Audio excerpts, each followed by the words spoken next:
In Nigeria, in every 20 years, we double our population. Back in year 2000, our population was 122 million Nigerians. But now as I speak, our population is 244 million people in Nigeria. In the next 20 years, Nigerian population is going to be close to 500 million people, which is to say in every year, 7 million people are born in Nigeria. But the question we need to ask ourselves, are the provisions for the infrastructures, like the educational infrastructure, the healthcare, the housing, the security, are we providing an equivalent share or equivalent increase in the rate of infrastructure at the same way we increase in our population growth? Because if we give birth to 7 million people every year, at least we need to provide housing, facility of housing provisions, health facilities, educational facilities, security provisions to cater for the increasing number of people we are adding every single year. But what we have in Nigeria is that we keep adding population, but we are not providing a corresponding provision for the infrastructure that this increasing population demands.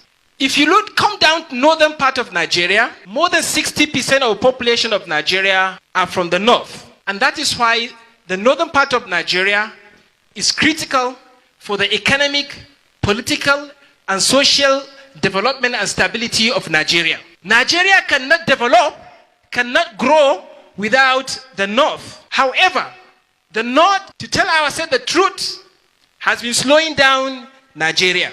Because no matter how other parts of the country want to move fast, they cannot move without the north. So I'm happy today we are starting this town hall meeting in Northwest. And what do we need to do as people to move this country faster? Because if you can move faster, then the whole country will move faster.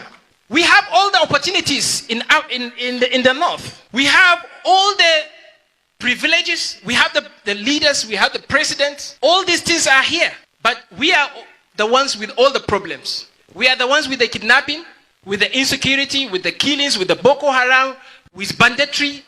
Everything is in the north. But we have the leaders. We have all the opportunities. But we are lagging behind. And that is why even when you look at the GDP contribution by states, we realize that out of the 10 top GDP contributors in Nigeria, only 2 are from the north. The rest are from the south. So these are some of the challenges. If you look at the insecurity now, a lot of people have abandoned their farmlands. They cannot produce food. And that's why we have imminent food scarcity in the country.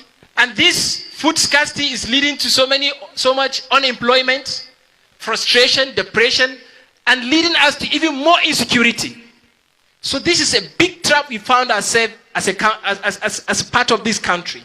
Because this town hall meeting, we are looking at Northwest. We'll be going around to all the regions we have in Nigeria to make sure that we discuss issues that are peculiar to these regions. Now, if you look at inflation is eating everyone's pocket. You look at insecurity, now you cannot travel from Kaduna to Abuja. Boko Haram are still very active. As we speak of Northwest is a critical aspect of political destination of Nigeria, especially in 2023 election. The North alone can decide the fate of this country, especially Northwest. But we can only do that if we change our voting culture and our voting pattern. We should not be voting based on sentiment.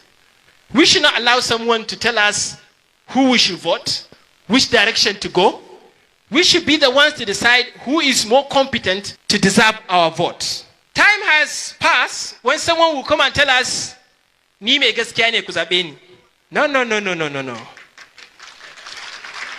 We only vote for competence. Don't vote for any person who come and tell you that, "Vote for me, I'm honest." What is the use of your honesty if you are not competent? We are not voting for honesty. We are not voting for integrity. We are voting for competence.